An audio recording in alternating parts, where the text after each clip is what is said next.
comment c'était en quelle année?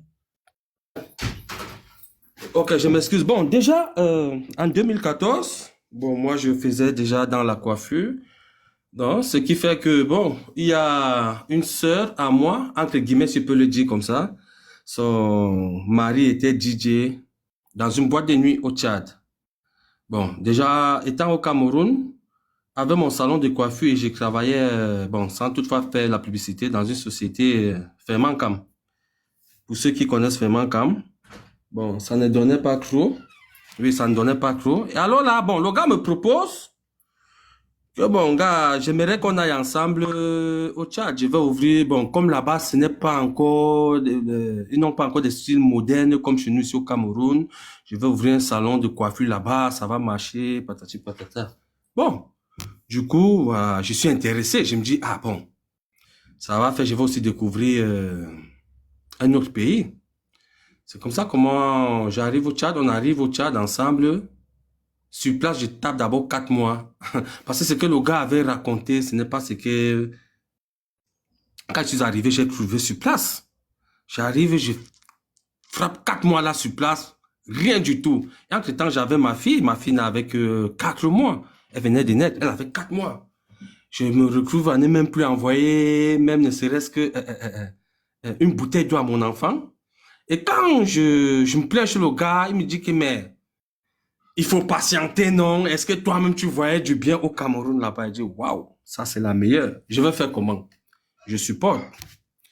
Finalement, quelques temps après, on lance le projet. Et puis là, je me rends compte que la ville où j'étais, Moundou, ils envoient le courant de 8 heures jusqu'à 15 heures. Chaque jour, c'était comme ça. Et là, maintenant, qu'est-ce qu'il faut faire? Le gars a pris un groupe électrogène. Et nous, maintenant, qu'est-ce qu'il faut faire? Quand tu coiffes un client, tu dois parcourir au moins 80 à 100 mètres pour aller arrêter. Donc, quand tu as fini de coiffer, il faut arrêter le groupe pour que ça ne consomme pas le carburant pour rien. C'est-à-dire qu'ici, là, gars, moi, ça ne peut pas marcher. Bon, et bizarrement, quand même, là-bas, ça donnait, parce que la coiffure là-bas au Tchad, oui, effectivement, ça donnait. Ce qui fait que, bon, j'ai travaillé 3 mois, ça m'a permis de faire mes économies. Ça m'a permis de faire mes économies. Là, un jour, donc, je suis en direct, je suis en direct sur Messenger avec un pote qui est en Algérie. Bon, je demande, on cause, on cause, on cause.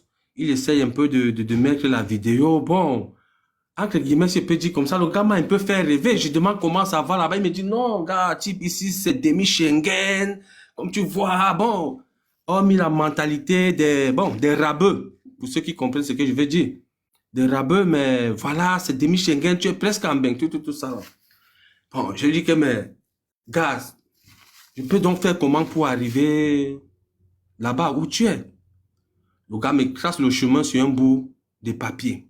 Après, il me demande si je suis prêt. Je dis que oui, je suis prêt. Le gars me dit, tu as combien?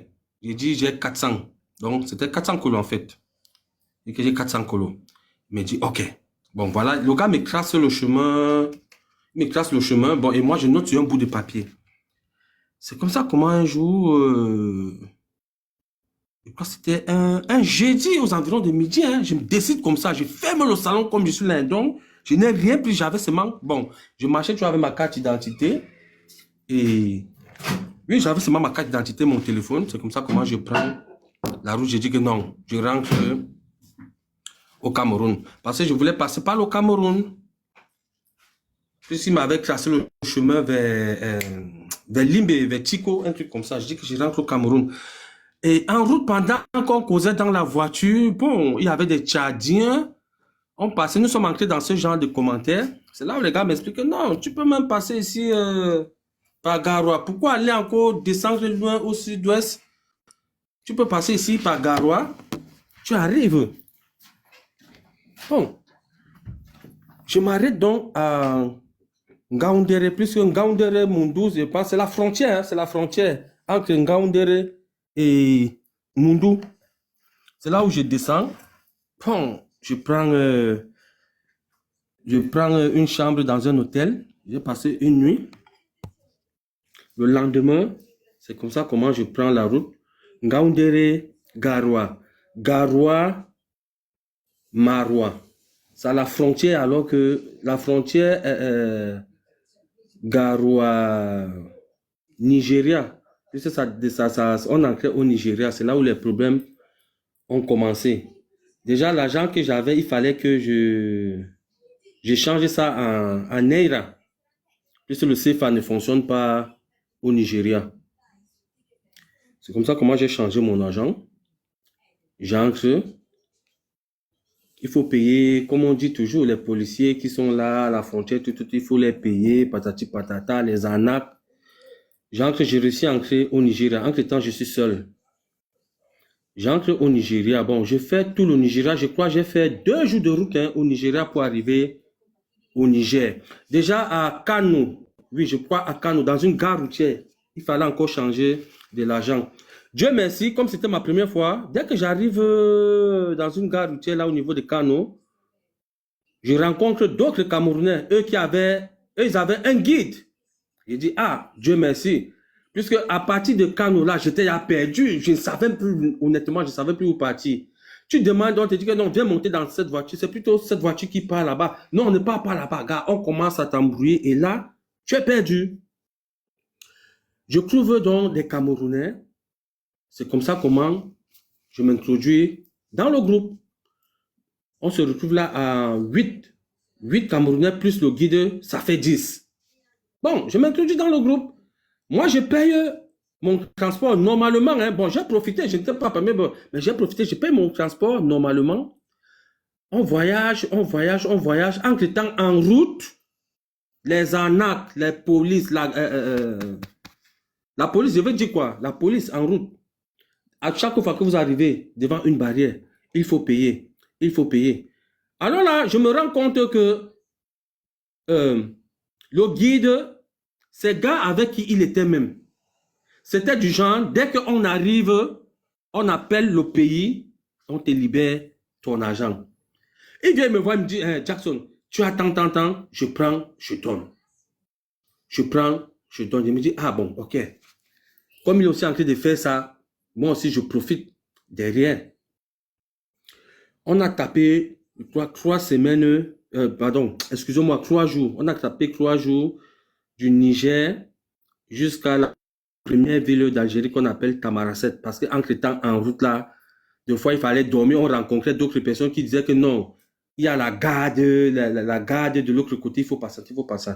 On a fait 3 jours, nous sommes arrivés à Tamaracet. Nous sommes arrivés à Tamaracet maintenant. Le gars appelle son chauffeur parce que à Tamaracet maintenant, à la frontière, à la ville, bon, ce n'est pas au centre-ville même. Donc, il faut faire venir les taxis mafia, comme ils appellent, pour venir porter ces passagers.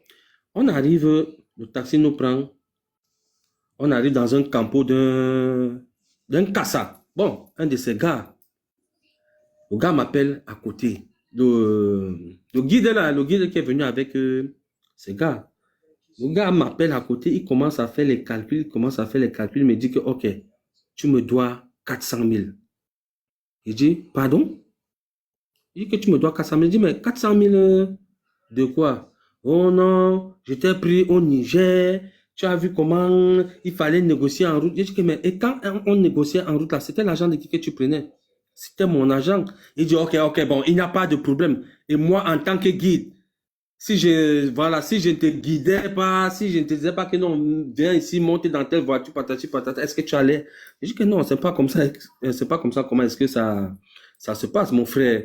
Même s'il faut te donner quelque chose, ça doit venir de moi-même. Moi-même, il reste comme ça, je dis que, ah bon, c'est vrai, s'il n'avait pas rencontré les gars, si j'allais me trouver où? On a commencé à, tu sais, quand tu es un nouveau type, tu ne connais rien. Le gars a commencé à dire que oui, il va appeler le tribunal.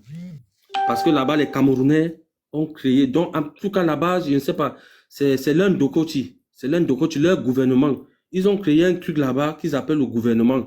Genre, ils vont appeler tous les leaders de la ville, on appelle les policiers, on appelle les juges. On te passe au tribunal en fait, tu vois. On te passe au tribunal.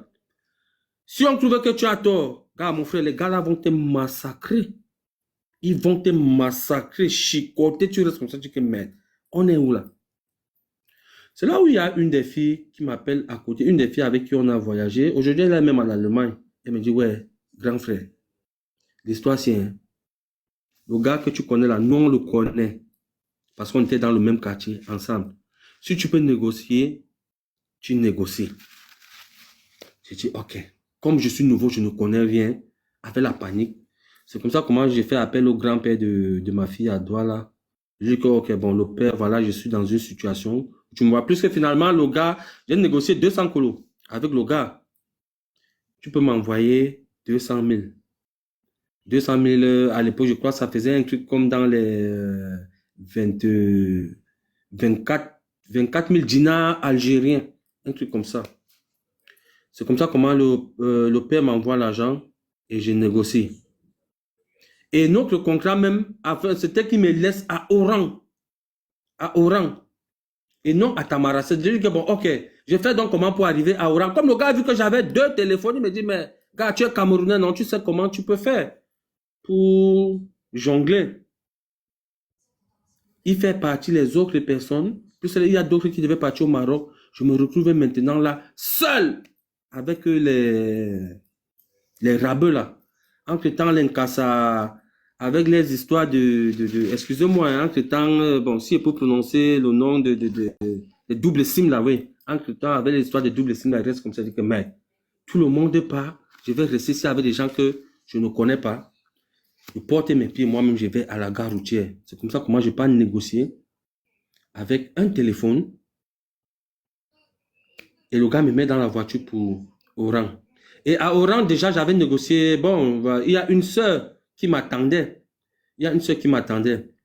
J'arrive à Oran. Le premier soir, moi, j'étais convaincu que, bon, voilà, comme j'arrive, c'est chez elle que je vais rester. J'arrive chez elle. Le même soir, elle fait venir un gars dont je ne connaissais pas. Il me dit, ok, tu vas aller avec lui. Je dis, que mais je vais où avec lui? Elle me dit, non, comme tu vois ici, la maison, elle est petite, vraiment, mon mari a fait venir son frère. Bon, c'était ils ont le nom là qu'ils appellent oh, les hommes d'affaires, les femmes en fait. Oh, il a fait venir son frère, ils vont travailler, patati patata. Je vais faire comment? Je suis nouveau, c'est pas ma maison, je ne connais rien, rien, rien, rien. Je suis obligé, là.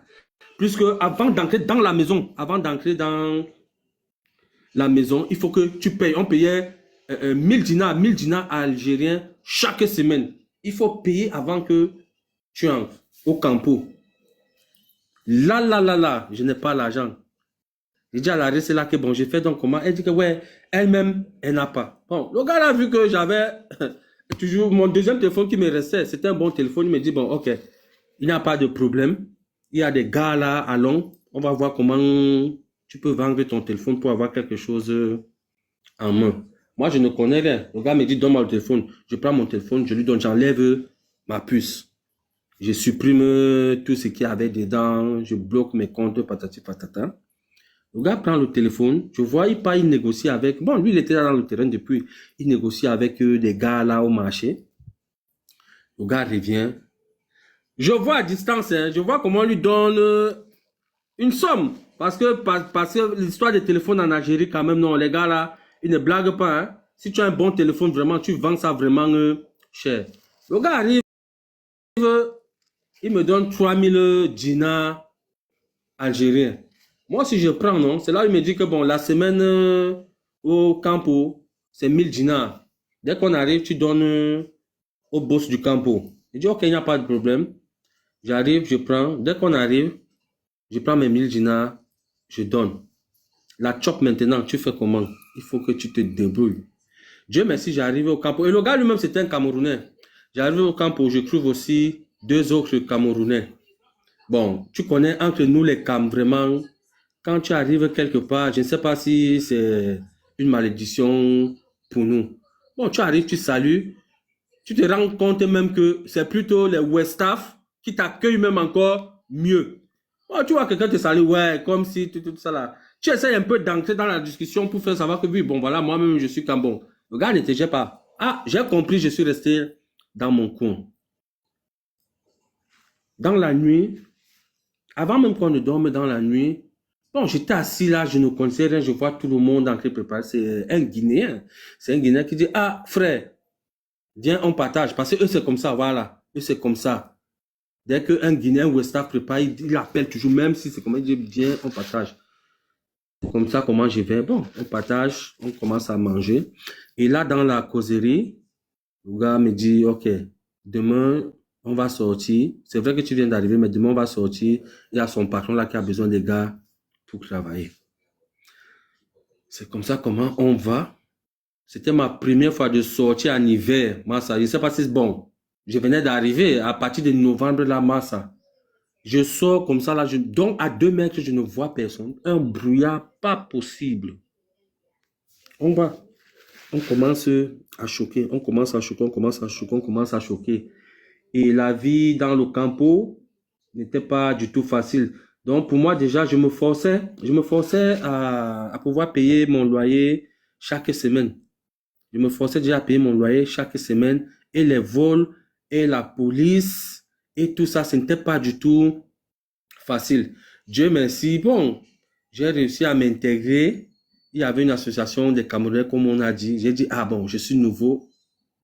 Je vais aussi un peu, je vais essayer de m'intégrer pour voir comment est-ce que ça se passe. Il y avait les santé du dimanche. Je vais, je regarde la santé, je vais, je regarde la santé. C'est comme ça comment j'ai essayé de créer les contacts. Mais mon objectif, c'était quoi? C'était d'avoir mon argent et puis traverser l'Algérie pour aller en Libye. À l'époque, ce n'était pas difficile, ce n'était pas cher comme maintenant. Et le Boza, vraiment, à l'époque en Libye, le Boza, même avec 400, 500 euros, tu payais ton Boza. Tu payais ton Boza pour entrer. Mais au fur et à mesure que j'étais en Algérie, je travaille. Et quand j'avais même l'argent du Boza là, je me retrouve peut-être comme ça avec un 500 euros, 600. Après, gratuit, les problèmes arrivent. On va t'appeler pour l'enfant. Il faut gérer l'enfant. C'est comme ça que moi, je prends encore, je dépense. Et le boulot là-bas n'était pas du tout facile. Surtout que, avec nos frères, si je peux les appeler comme ça, nos frères rabeux, je vous assure que celui qui s'en sort, quand tu réussis à sortir du Maghreb, ne dis pas que tu es sorti là-bas parce que tu es un lion. Non, tu n'es pas un lion. Dis-toi que parce qu'il y a un être suprême là qui a dit que non. Si tu vas partir parce que c'est lui qui a décidé.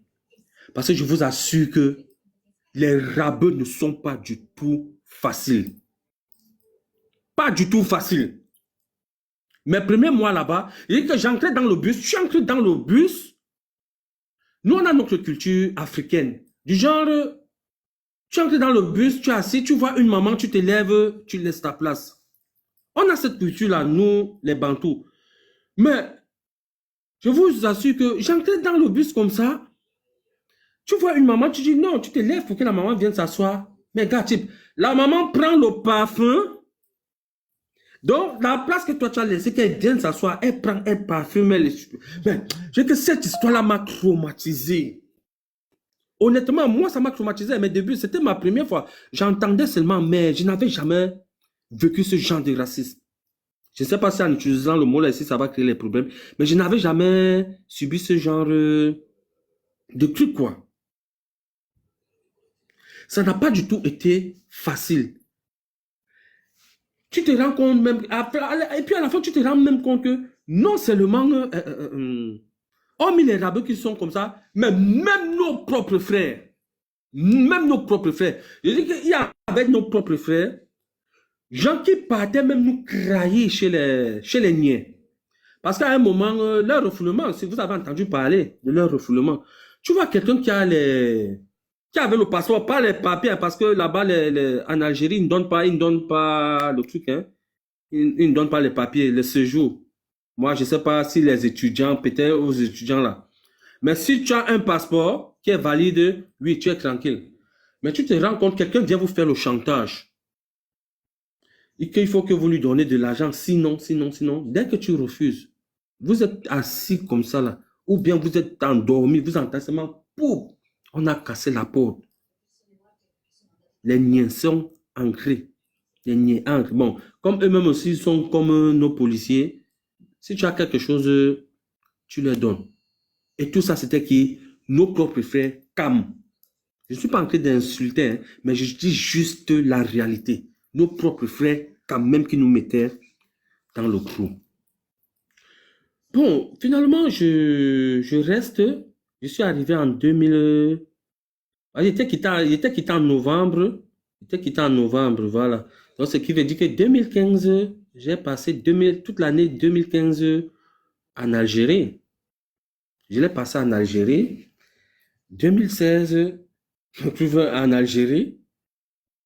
2017, je me trouve toujours en Algérie. Finalement même, le programme que j'avais pour partir en Beng, finalement, ce programme avait fui de ma tête. C'est comme ça comment j'ai refait un commis bac. Je rentre au Cameroun en 2018.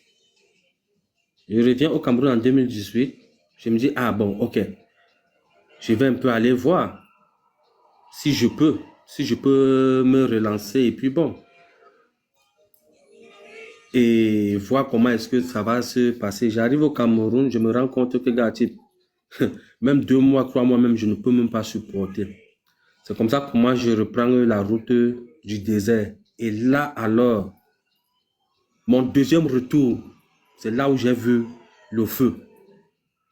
Je vous jure que moi personnellement, moi, j'ai vu les trucs, les ossements humains au désert. On a vu les cadavres, le désert que vous voyez que le désert là. C'est là où j'ai vu le feu. J'ai fait 1 mois et demi. 1 mois et demi de voyage pour entrer en Algérie. Ce n'était pas facile. L'arnaque. L'arnaque. Et moi, je dis toujours, certes, c'est dans toutes les nationalités, mais nos propres frères camerounais, l'arnaque qu'on a subi en route. Tu supplies même le gars, tu dis même au gars que, gars, tu parles même le franc-anglais. Tu dis que, gars, nous sommes calmes, tout. Je dis que le gars t'ignore. Il préfère te laisser mourir. Donc, quelqu'un t'arnaque, il prend tout ton argent, il s'en fout pas mal de comment est-ce que tu vas faire. Et que j'ai fait 1 mois et demi en route. Par la grâce de Dieu, je réussis à ancrer. 1 mois après, je trouve le boulot dans une société. Dieu merci. Et je logeais dans cette société. On faisait dans les panneaux solaires. C'est comme ça comment j'ai boulot mon argent. Tellement j'étais déjà familier avec le patron que pour quitter de là, il a fallu que je mente le patron que bon voilà, ça fait 4 ans que je n'ai pas vu ma fille, il faut que je rentre au Cameroun. Et là, c'était pour prendre la route pour aller en Tunisie. Parce que là, bon, je m'étais déjà renseigné. J'avais appris un contact qui m'avait dit que bon, voilà, c'est 2000 Chirac. Ce qui fait que bon, mais 2000 Chirac étaient déjà bloqués. Il y a une dame en Algérie qu'on appelle Nathalie Dola. C'est pas la publicité en fait, bon. Elle est comme la banquière. Donc, quand tu as ton argent, tu pars, tu laisses, elle note sur un cahier, tout. Bon. J'étais là comme son fils. Ce qui fait que quand je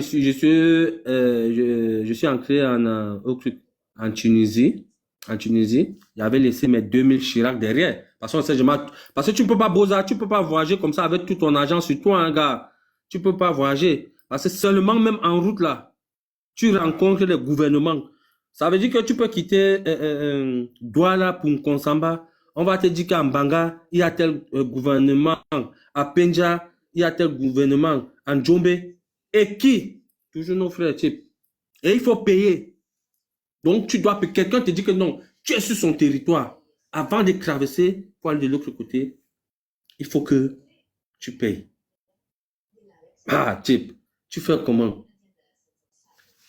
Comme j'avais laissé mes 2000 Chirac, et le guide, j'avais négocié avec le guide qui devait venir me prendre à la frontière Algérie-Tunisie. Lui, on avait négocié à 250 €. Ce qui fait que j'avais encore 300 E dans la poche. C'est ça que j'avais mis de côté. Et c'est ça que je gérais le transport. Et il fallait gérer ces histoires de trucs, de gouvernement. Je vous assure que nous sommes arrivés dans une ville où on a croisé... Bon, nous sommes tombés dans un territoire où c'était tous les Camerounais qui géraient. On arrive, ils demandent qu'il faut payer, on a négocié. Bon, ils ont tous les il faut donner 50 E. Il faut donner 50 E.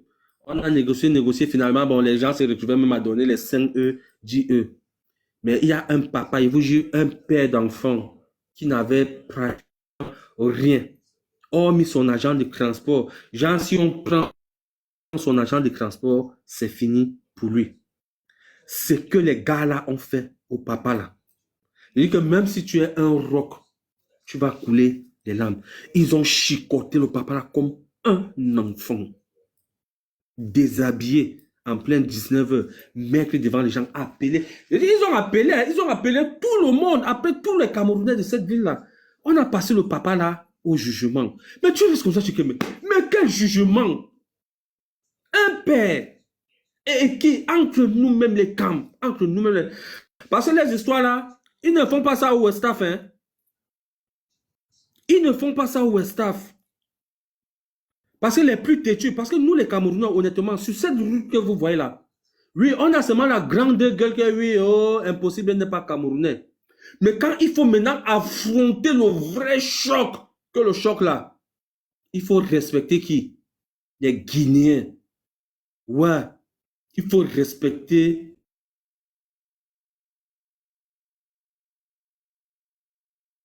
papa là, Katib. Donc tu restes comme ça, les larmes commencent à couler seules.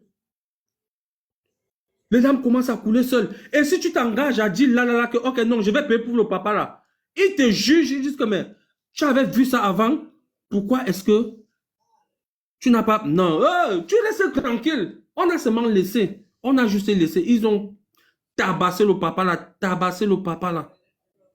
Et le papa là avait caché son argent. Donc quand ils l'ont déshabillé, fouillé, ils n'ont rien trouvé. Mais il avait caché son argent de transport derrière la maison. Parce qu'on devait repartir le lendemain. Ils l'ont tabassé, versé-le sur lui. C'est comme ça comment ils nous ont remis dans une chambre qu'ils appellent la cellule. Ils nous ont remis là-bas. Et tout ça, c'est que notre pasteur, on est avec un pasteur. Et c'est notre pasteur qui nous fait passer devant. Donc, il est en complicité avec ces gars.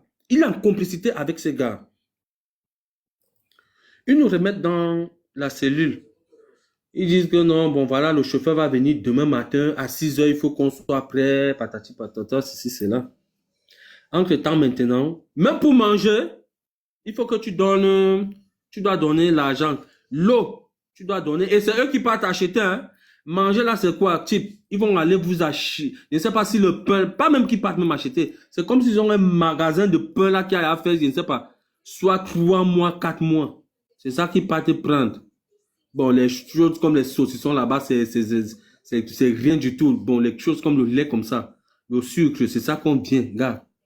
La bassine même qu'on vient vous donner pour tremper, si c'est l'eau et le sucre là. Donc, ils coupent les bidons. Gars, tu restes comme ça, tu dis que oui, l'aventure, tu as prouvé ta part.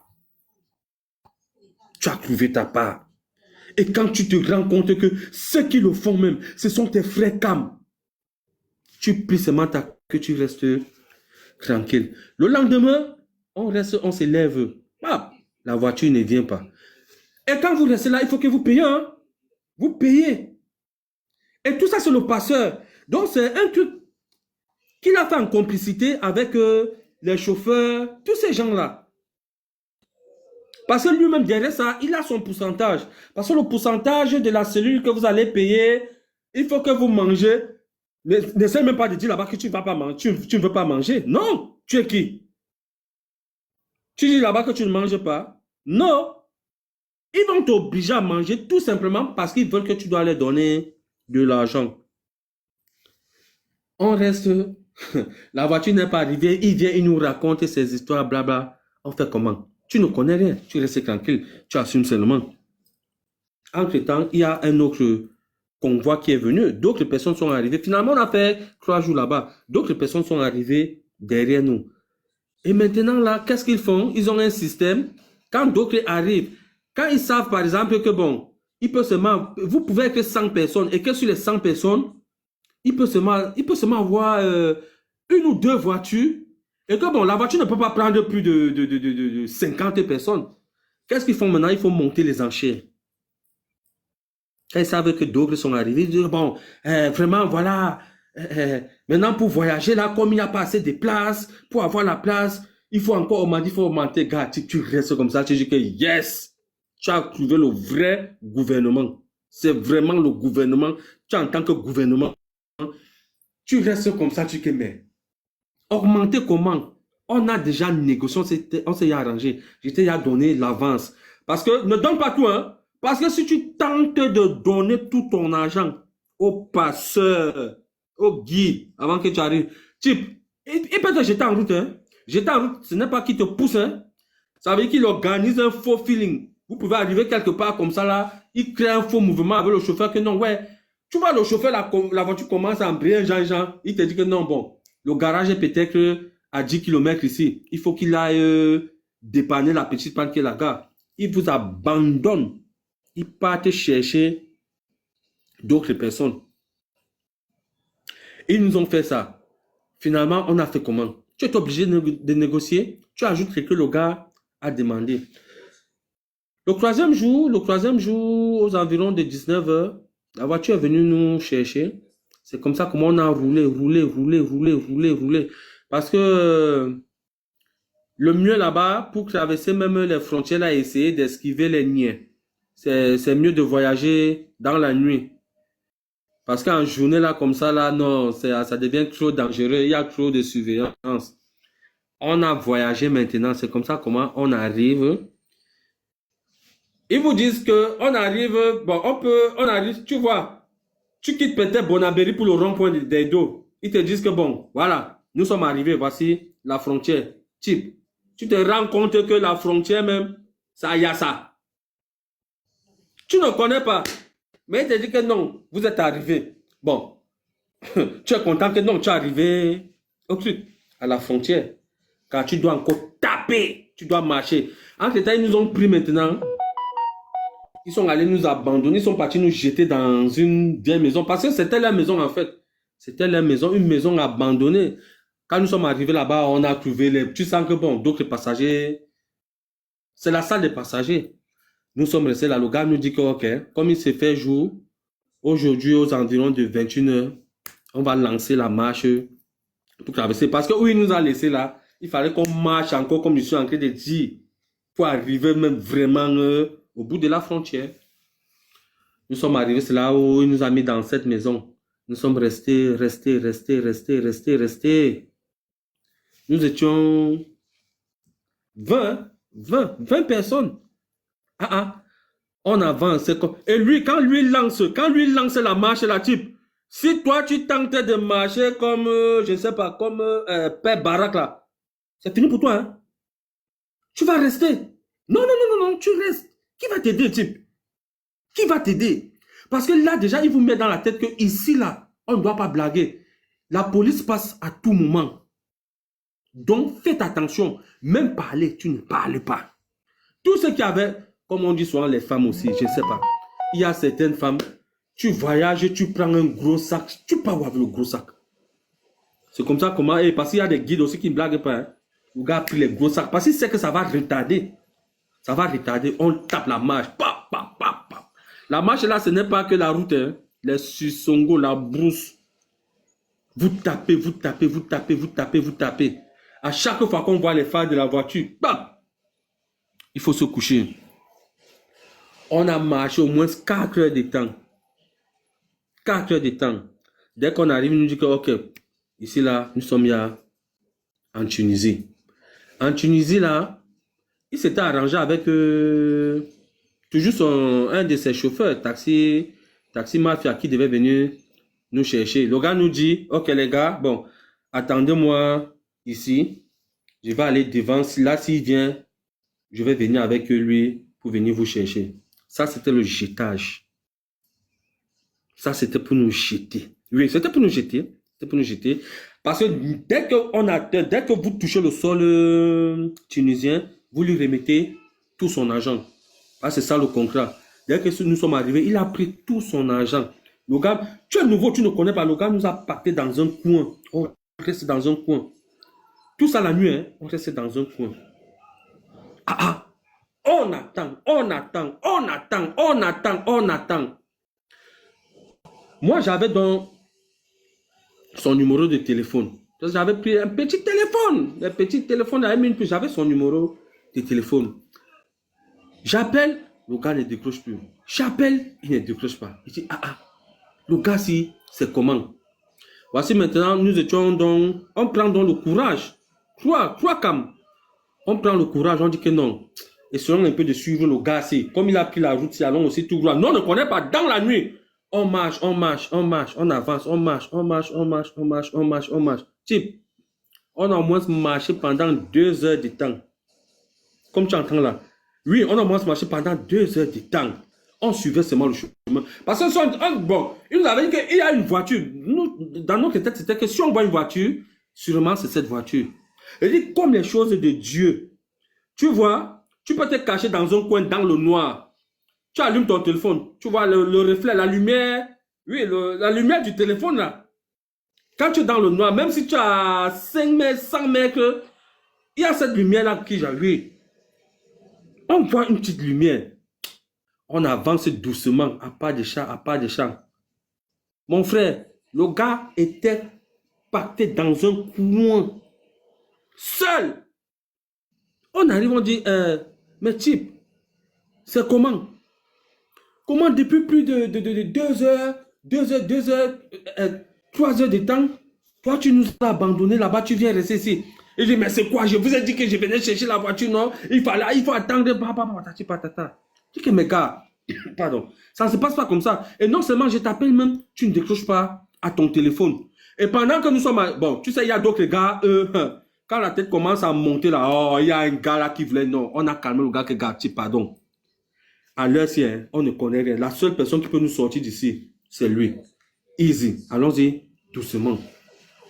Pendant qu'on est en train de discuter, la voiture arrive. Donc lui, il avait donné sa position. Sa position. Et l'argent qu'on avait donné, quand nous sommes arrivés là, nous-mêmes, on devait encore maintenant payer chacun 50 € de la frontière. Oui, jusqu'à la ville.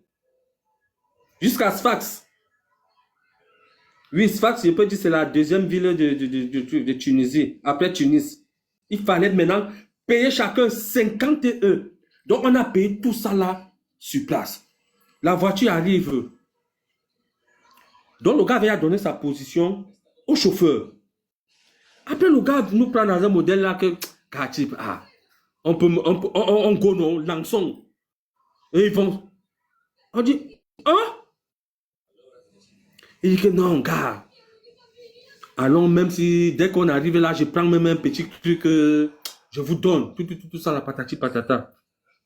Et son problème, c'était quoi? Comme il avait encaissé l'argent de 20 personnes, là maintenant, comme nous on était là, il devait peut-être seulement gérer nos 3 places et le reste d'argent, il mettait dans sa poche. Pop! Salam alaikum, comme les musulmans disent. On lui a dit zéro faute. Gars, type, ici là, tu ne peux pas faire ça. Le gars voulait il voulait faire un genre, non. Oh, c'est ça qui a tué les nerfs, non? Le gars là a donc donné un. C'est un gars Bamoun. Il a soulevé une bougie. Non. Type. Ben, le monsieur de la voiture voulait démarrer. Non, l'autre a crapé, il a arrêté la clé comme ça là. Il a dit, ici là, hein, on ne connaît rien. Vous, c'est votre terrain, non? Ici là, où la police va venir nous prendre ici en journée, où nous tous, nous allons mourir. Personne ne bouge d'ici. Personne ne bouge. C'est comme ça comment le gars veut vouloir négocier à Mouf. Le gars Bamoun là, il a déshabillé le guide là. Et quel type? Il a récupéré tout l'argent. Tout l'argent. Il a pris tout l'argent, il l'a mis dans sa poche. Il a dit maintenant, où ton chauffeur, tu demandes à ton chauffeur, nous sommes entrés dans la voiture, non? Il retourne. On part chercher le reste ou allez-y, nous, on va rester avec cet argent-là ici. Il va faire comment? C'est comme ça comment? Et le chauffeur, lui, ne connaissait pas. Le chauffeur voulait fuir parce qu'il a eu peur. Il a eu peur que, hey, c'est quoi cette histoire? Mais c'est le gars, lui, qui avait notre argent, qui voulait nous jeter. C'est comme ça comment on retourne. On arrive, on porte tout le monde. Mais qu'est-ce qui s'est passé? Bon, on ne pouvait pas expliquer. Parce que si on commençait encore à expliquer aux autres ce qui s'est passé, on allait encore commencer avec discussion. Et là, le jour commençait déjà à apparaître. Le jour commençait à apparaître. On a récupéré tout le monde. Comme ça, nous sommes entrés dans la voiture. Entrés. Nous sommes arrivés dans la ville de Sfax même. Dans la ville de Sfax, il nous a laissé, quoi, un truc comme 100 mètres de la gare routière parce que on ne pouvait pas tous arriver comme ça. Dès que vous débarquez comme ça, bah, non, il y a les niais là, on commence, non. On pouvait même laisser une personne. Si tu vois l'autre ici, l'autre ici, l'autre ici, il me montrait seulement le doigt que bon, allez tout droit comme ça. Parce qu'arriver à Sfax maintenant, si tu pars à Tunis, ça dépend de la ville ou si tu veux rester à Sfax, tu restes à Sfax. Mais bon, le gars là, lui, il était de bonne foi, le gars Bamoun là. Dès que nous sommes arrivés, il a pris tout son argent, il lui a remis. Et il a dit au gars là que, mais toi, moi, je ne te donne pas longtemps. Tu vas écouper. Si c'est ça que tu appelles travail, tu vas écouper.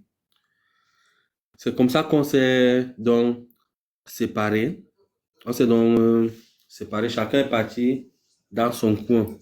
Mais je t'assure que, mon frère, le Maghreb, honnêtement, c'est parce que le Maghreb, c'est la route.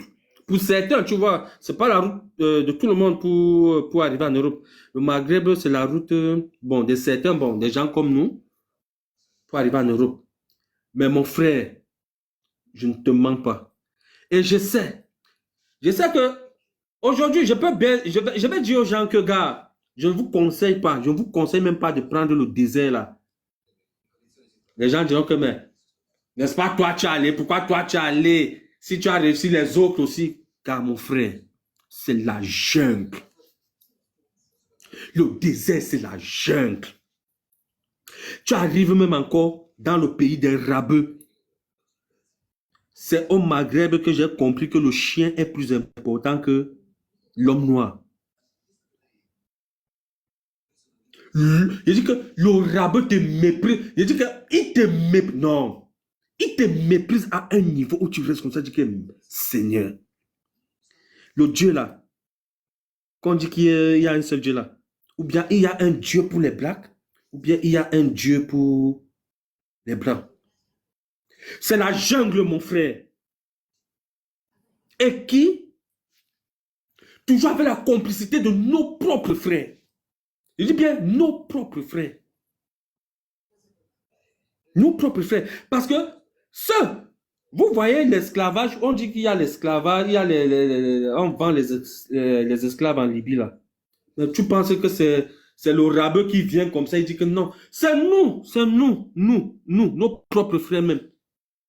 Nos propres frères. Où tu es la Suarez, où tu es la Suarez, tu peux avoir un convoi de 100 personnes. Tu pars, tu vois l'Onkassa. Tu dis que bon, j'ai 100 personnes, tu me donnes combien? Maintenant, tu organises un faux feeling, un faux voyage, genre, bon, la destination, c'est peut-être Mbanga. Tu portes les gens là, des dos. Ok, pour Mbanga. En route maintenant. On a organisé le guet-apens, non? Il va. Et que nous, hein, c'est nous-mêmes. Nous-mêmes. Les mauvaises mentalités. Bon, c'est vrai, aujourd'hui, moi, je ne vais pas viser, je ne vais pas donner le taux à 100% au rabeux. Mais mon frère, mais 60% des mauvaises choses qui se passent au Maghreb là-bas, c'est nous-mêmes les blacks. Oui, c'est nous-mêmes les blacks. Parce que là-bas chez eux, il n'y a pas de justice pour le black. Donc je veux dire que ton propre frère black, et que ton propre frère black te mêle au couteau. Je ne sais pas, tu vois, comme tu es là, tu prends un beignet, comme si tu prenais le beignet, tu mettais dans la bouche d'un bébé, et que ton propre frère black, il dit qu'il t'enlève la vie comme un jeu. Comme un jeu. La Tunisie même, où je croyais que c'était un pays où on respecte les droits de l'homme, gars, type, je me suis rendu même compte que l'Algérie est même 1000 fois mieux que la Tunisie. Je t'assure. Parce que déjà, la Tunisie, bon, selon moi, hein, comme je peux me tromper, Douala seul même seulement, Douala seul même, ça dépasse le truc. Toute la Tunisie. Toute la Tunisie. Et j'ai oublié, j'ai même il a sauté. Déjà même au truc. En Algérie, le conseil que moi je peux donner, soit à nos jeunes sœurs qui sont derrière et qui veulent faire l'aventure là, qu'elles sachent que si elles arrivent en Algérie, il n'y a pas le boulot pour les femmes là-bas. Non, non, non, non, non, non, non, non. Soit, comme je dis, ils vont toujours t'organiser. On va aller te mettre dans un ganda. Tu commences à aller tourner terrain là-bas. Et puis bon, voilà. On te give les dos. Oui, parce qu'il n'y a pas le boulot. Hein. Il n'y a pas le boulot pour les filles au truc en Algérie. Mais par contre, en Tunisie, si.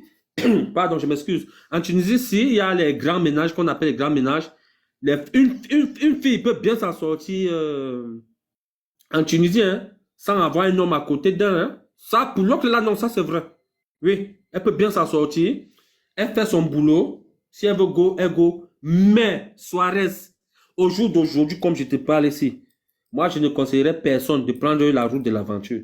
Parce qu'actuellement, si, c'est mort et c'est bloqué. Et c'est nous-mêmes les Blacks. C'est nous-mêmes les Blacks qui avons tué ça.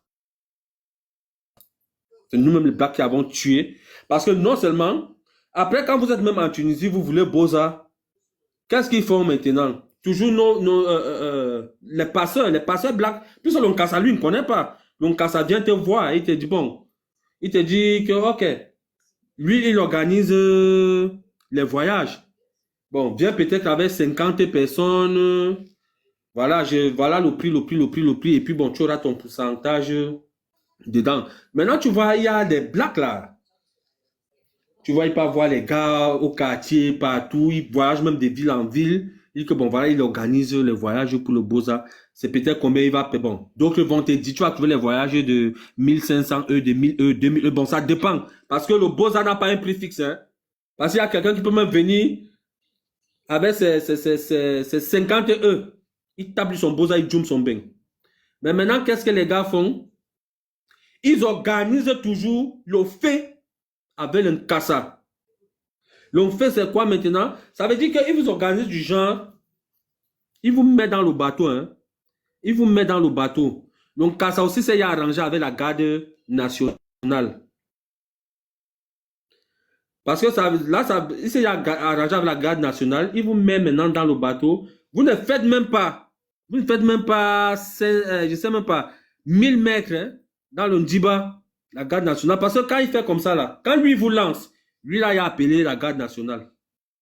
Quand vous récupérez maintenant, et ils ont un système là, c'est que quand vous récupérez, il vous dit que bon, ok, comme vous n'avez pas réussi à Boza, il va lancer un deuxième tour, mais il faut ajouter quelque chose. Et ça, c'est l'organisation. Ça, c'est l'organisation. C'est-à-dire qu'ils ont peut-être mangé 2000 euros. Ils s'est organisé maintenant avec la garde nationale. Pour que parce qu'ils donnent à la garde nationale pour un. Hein, dès qu'on vous arrête maintenant, il vous dit que, ok, bon, au lieu de 2000 maintenant, il faut encore donner Colo. Avec la complicité, toujours, de nos frères blacks. C'est pour ça, moi, je ne suis pas pour qu'on killame quelqu'un. Mais je vous jure, quand vous voyez peut-être dans les réseaux sociaux là, comment on tape un black, peut-être parce qu'il a mangé l'argent. Non, n'est pas pitié type. Non. Parce que pour quelqu'un qui n'a pas encore vécu ça, tu vas dire, non. Bon, Les pardon, gars là s'il te sont plaît. des killams. S'il te plaît, tu peux continuer ton histoire, non? Pardon. Si. Ok, merci. Donc, j'arrive donc en Tunisie. J'ai mon agent, hein. J'ai mon agent. Je suis prêt.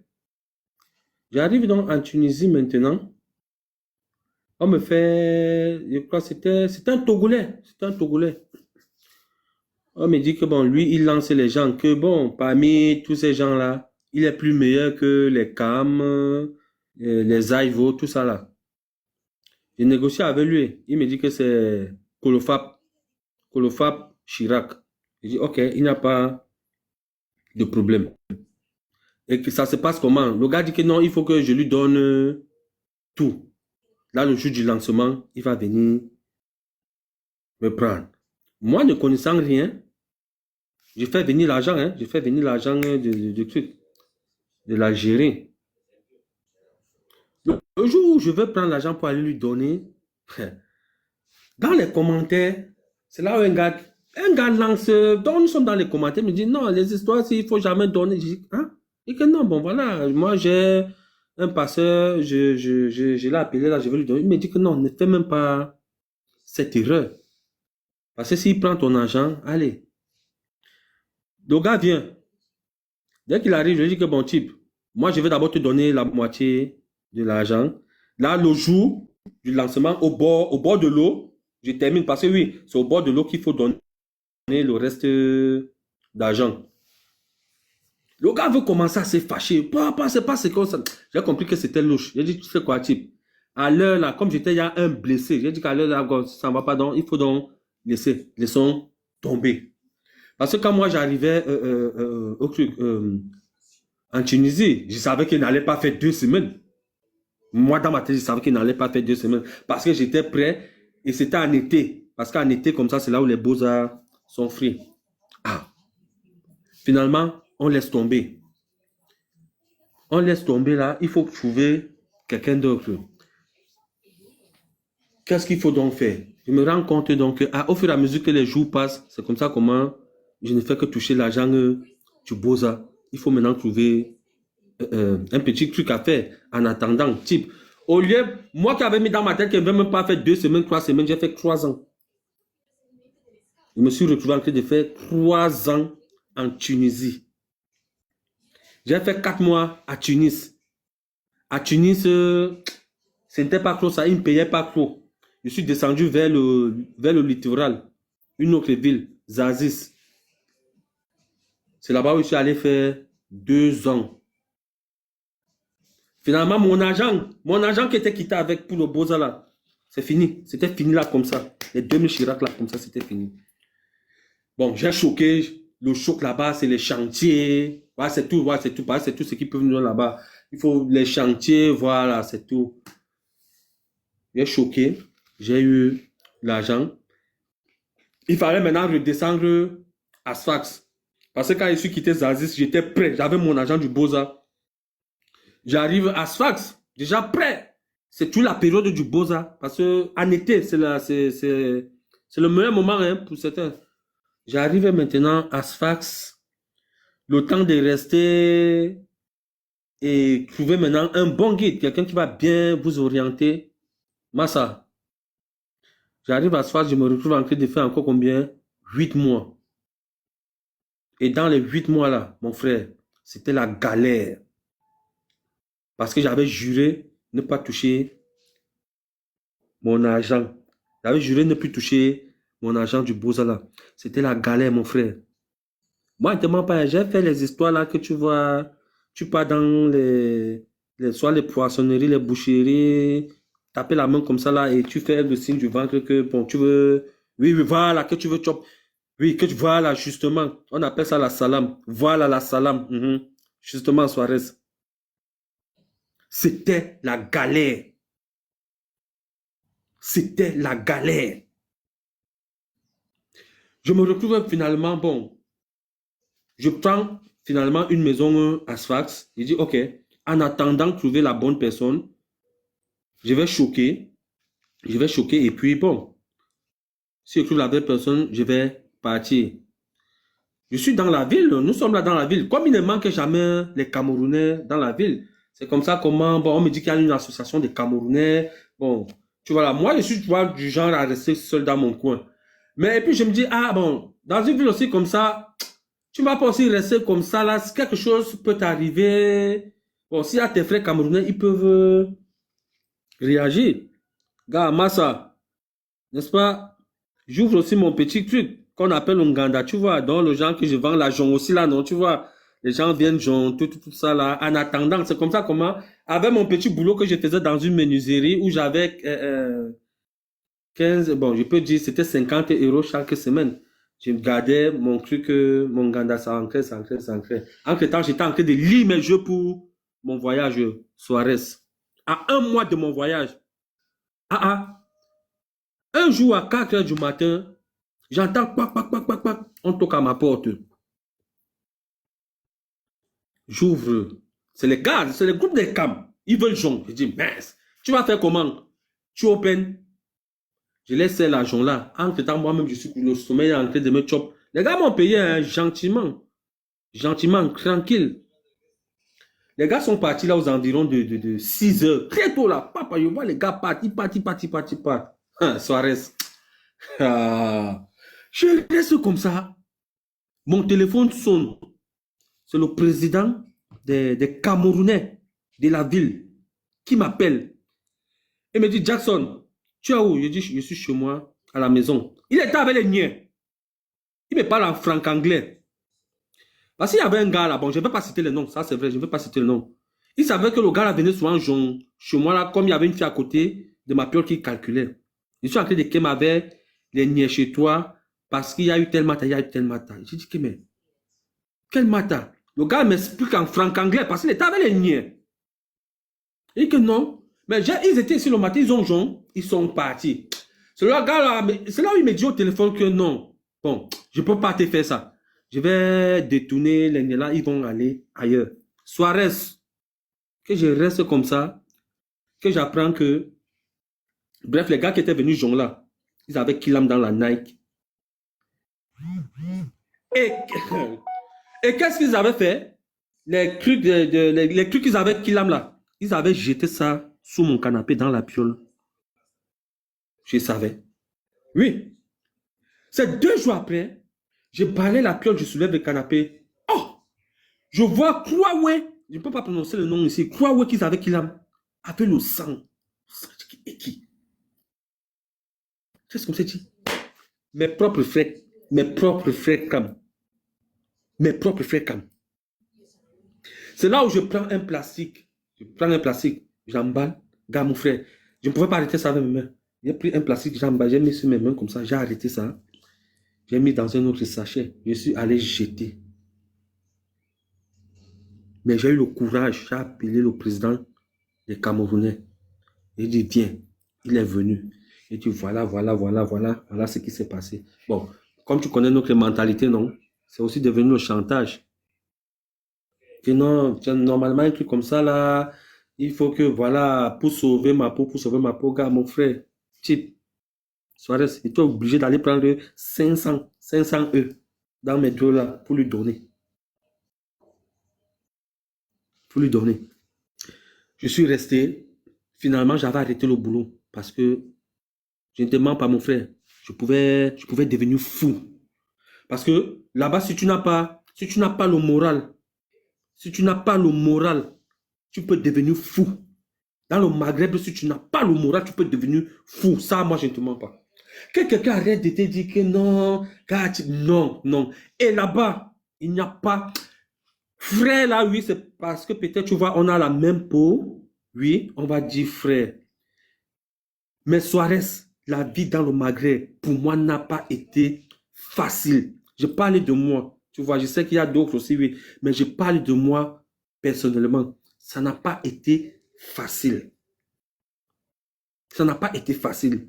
Et si tu n'as pas le courage, parce qu'il faut avoir le courage, oui, d'affronter, le courage, la force d'affronter. Parce que sinon, l'Onkassa, il peut te donner aujourd'hui et demain, il ne te donne pas. Demain, il ne te donne pas. Tu es couché chez toi à la maison comme ça. Les gars viennent, ils toquent, il faut payer. Si tu ne payes pas, non, on finit avec toi. Et alors, Dieu merci, un jour, bon voilà, je tombe sur un Ivo qui lance le truc. Parce que ça faisait il y a 2 ans, lui, il n'avait pas lancé de convoi. Et puis bon, voilà. Je tombe sur lui, il organise son convoi. Et la plupart de ces passes, pardon. La plupart de ses passants restaient chez moi à la maison. Il a organisé son voyage, tout ça là. Ça a donné. Bon, il fallait maintenant quitter dans la ville où, bon, on est à kilomètre 10. Bon, pour ceux qui connaissent, kilomètre 10, Asfax. Et le lancement, c'était à kilomètre 19. Bon, le premier jour, nous sommes arrivés. Ça n'a pas donné. Ça n'a pas donné. Parce que il n'y avait pas assez de passagers. Et le CASA ne pouvait pas lancer avec moins de passagers. Nous sommes donc rentrés. Une semaine après Suarez, on repart. Et c'est moi qui... c'est moi qui prenais l'argent de collecte, quoi, tu vois. C'est moi qui prenais l'argent de collecte. Donc, on était donc sur les... Ils appellent, quoi, si c'est les zitoun, si c'est les olives, les champs d'olives. C'est moi qui prenais. Ce qui fait que, bon, quand excusez-moi, quand le rabe est venu pour prendre l'argent du moteur, j'ai sorti 17 000 dinars. Parce que le dinar tunisien est plus fort que le dinar algérien. J'ai sorti 17 000 dinars, j'ai donné parce que c'était pour un moteur de 35 chevaux. On reste donc à ça. On a fait, le jour où il devait nous lancer, il n'a pas pu lancer. Parce qu'il manquait combien? 4 personnes. Parce que eux, c'est comme ça. Hein? Si c'est 35 personnes, il va dire c'est 35 personnes. Et lui, c'était 45 personnes qu'il fallait lancer. Le deuxième jour, on a dormi. On était à un truc comme 500 mètres de la Méditerranée, de l'eau. Parce que si vous êtes trop proche, il y a la garde rapprochée, les hélicoptères, tout ça là. Le deuxième jour, je ne peux jamais oublier ce jour, c'était un mardi à 10 heures. Il nous lance, il nous appelle. Bon, il faut maintenant marcher. Entre-temps, les hélicoptères étaient en train de patrouiller. C'est comme ça comment on arrive au bord de l'eau. Donc, quand ça vient avec... c'est pirogue, les tobas. Bon, nous, on appelle ça le toba. C'est un truc en fer. Mon frère, qu'est-ce qui nous sort? Un moteur, voilà ça. je ne sais pas Titanic si 2, voilà ça. Titanic 2. Voilà. Tu as trouvé Titanic 2, voilà, c'est ça. Imagine alors, nous sommes 45 personnes avec un moteur de 15 chevaux, deuxième main. Ah, Suarez. Et que, il nous a lancé, on a fait 2 jours. On a fait 2 jours dans le Ndjiba. Déjà, quand il nous lance, le gars, parce qu'au bord de l'eau déjà, il y a un gars qui a voulu nous doubler. Il s'était organisé. Bon, ça, c'était nos frères Westaf là. C'était le genre que il avait demandé à ses frères, à leur langue, de monter. Et que dès que le capitaine monte, il démarre, pouf, il part. Il nous laisse là au bord de l'eau. Heureusement, celui qui avait organisé avait vu. Il a baflé le gars là. Hein. Finalement, nous sommes tous montés. Dès qu'il tire, il démarre le moteur comme ça là. Tu vois, comme quand tu démarres la moto, ça ronfle seulement là. Ça n'accélère pas. Tu accélères, rien n'est pas. Le gars a forcé, il essaie d'accélérer. C'est comme ça comment on part au ralenti, on se dit que bon, sûrement comme le moteur, bon, ça n'a pas encore, nous sommes encore au bord de l'eau, peut-être avec la boue, tout ça là. Quand nous serons un peu plus loin, ça va prendre. Suarez, nous sommes quittés de la Tunisie jusqu'à 3 heures, je dis bien 3 heures de Lampedusa au ralenti. Entre-temps,